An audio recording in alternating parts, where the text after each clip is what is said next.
Hey guys, welcome back to the Hustlin' Horsepower YouTube channel. In today's episode, since we're YouTube superstars, I went through the converter and finished up getting the motor together. Now, in the video, I don't have the motor completely set up in there because that was a little bit of a magic trick there. I can't show you all the sketchy stuff. We don't have the best straps and stuff like that, so I actually used some tie downs, some ratchet straps, and put some bolts into the heads. And you can't put it on with the intake on because the intake's too tall, so I need to have one of those good straps. They make these straps that there's actually a big T-bar that goes through there. It has straps coming off of one side and the other side, and eventually I'll get one of those, but I don't know. They're not overly cheap, but I could probably make some. I might make some out of some old race quit belts that we have or something like that, and fabricate up a nice bar system so that we could pull the motor out with the intake on and everything like that. But with the intake as tall as it is, it makes it a little bit difficult. But once again, guys, I appreciate everyone that likes and subscribes to the videos. It means a lot to us. So I got the whole setup down here. Did that all on Easter Sunday. Got the alternator on there. You can see the 3 shocks set up and everything like that. And yeah, it's getting ready to come together. Got to make a couple small changes. I'm going to get the spark plugs in it because they're kind of a pain in the butt once the turbo headers are on and everything else like that. But this evening I'll probably be going through the transmission, since, like I said in the other video, when we were setting it up, I had some friends helping out, and it's a very easy mistake to make. But with the electronic shifter in the car, you have to kind of hold it all the way back in first when you set up the transmission. So I'm guessing I'm going to have to put some clutches in it. But I appreciate it, everyone. Here's the video. I know I said I'd possibly have 2 videos out for you today, but I worked on fabricating up a setup to add the 100 gallon auxiliary tank to the truck. The more fuel we can carry, it saves us more and more money because we could stretch out our distance a little bit farther and be able to find fuel a little bit cheaper. And with the fuel cost nowadays, it is one of our biggest expenses, or is going to be when we start traveling again. So I spent half the day fabricating up a setup to install the 100 gallon auxiliary tank, and I'm not sure all of you would be wanted to see all that stuff, so I didn't put it in the video. But that's why you're not getting 2 videos today, but I'll have another one out on Tuesday for you. Tuesday? Tomorrow, whatever tomorrow is. Yeah. So guys, I cleaned up all the deck surfaces here, just cleaned them all up. Then went through with some alcohol, wiped them all down, dried them all off. Then I put a little bit of silicone around the water holes, just a little bit. It's actually really thin there. The contrast is a lot more than it looks, but a very thin skim coat there. And then I used this copper spray, and I did 1 light coat already, and then let it tack up for a little while, and then I put a second coat on it. And once this tacks up for a couple minutes, we'll go and throw it on there and slam the head on it. Okay guys, now we got the cylinder head sitting on there, and now we got to go through, and these I marked because the head bolts actually go in through the intake runner.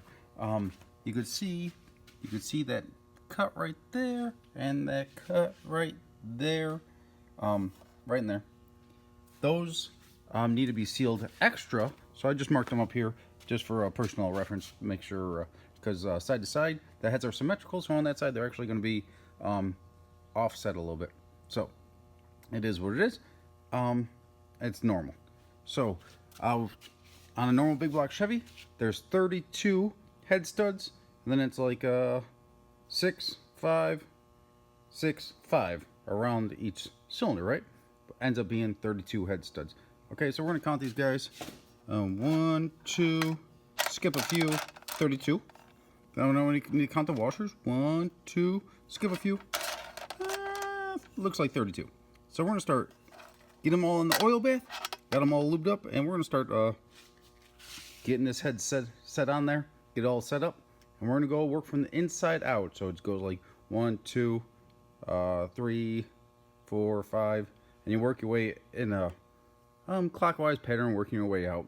There's an actual way to go about it, but from the inside out in a circular motion, I mean clockwise motion, is the best way to go about torquing these guys. So guys, I got this head on, and these are the 6th studs that I was talking about. They come up into the intake runners, and into the valley here. And we have these studs that come through these embossments in the block. You go through and tighten them up. You can't really get a torque wrench on them, so put a couple wrenches on there and get them nice and tight. Whenever the elbow starts clicking about, I don't know, 55 foot-pounds or so.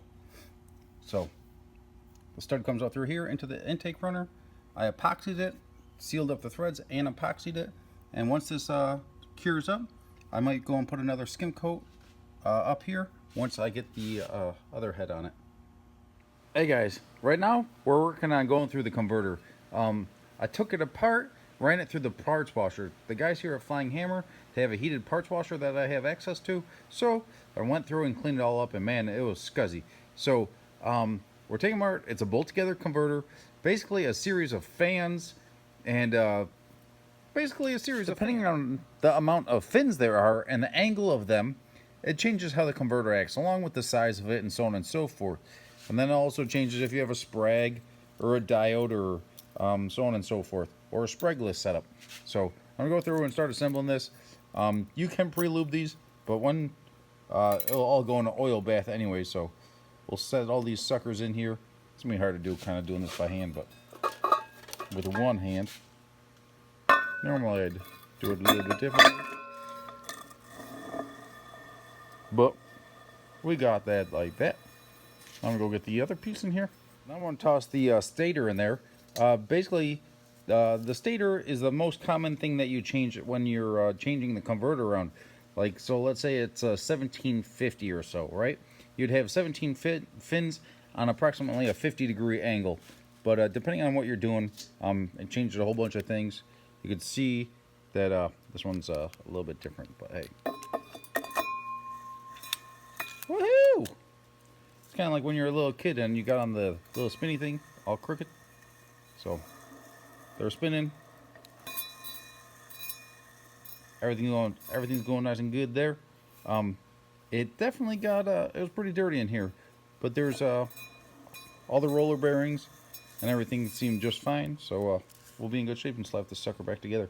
Now the front cover is very similar to these, I guess you could say. It's a whole bunch more fans and more turbines and so on and so forth. Same thing, the amount of fins and then the angle on it changes things. Thank you everyone that has watched the video. Our next big race that we plan on going to is probably War in the Woods, May like 7th and 8th, up in Brown County Dragway in southern Indiana. Down in southern Indiana. So we're gonna go through and we're aiming to get the car ready for that. Probably get some testing in and stuff like that, possibly this weekend. The car's not far away from being running, but like I said in the video, I gotta go through the transmission, and that'll probably be the next video, going through the Turbo 400, taking it all apart, checking it out, and checking some clearances and stuff like that. Make sure that probably throwing some clutches in it too. I can't lie, it probably got pretty cooked in there.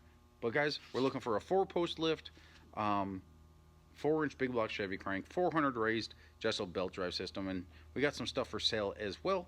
And I'll make a post here on the page itself that you can go back to and look at some of the stuff that we have for sale. I got a 11.125 aluminum big block Chevy trick flow block, water block, 484 bore space, with new dart and sleeves, and Jessel belt drive system all together, or a complete block with sleeves and a Jessel system for sale.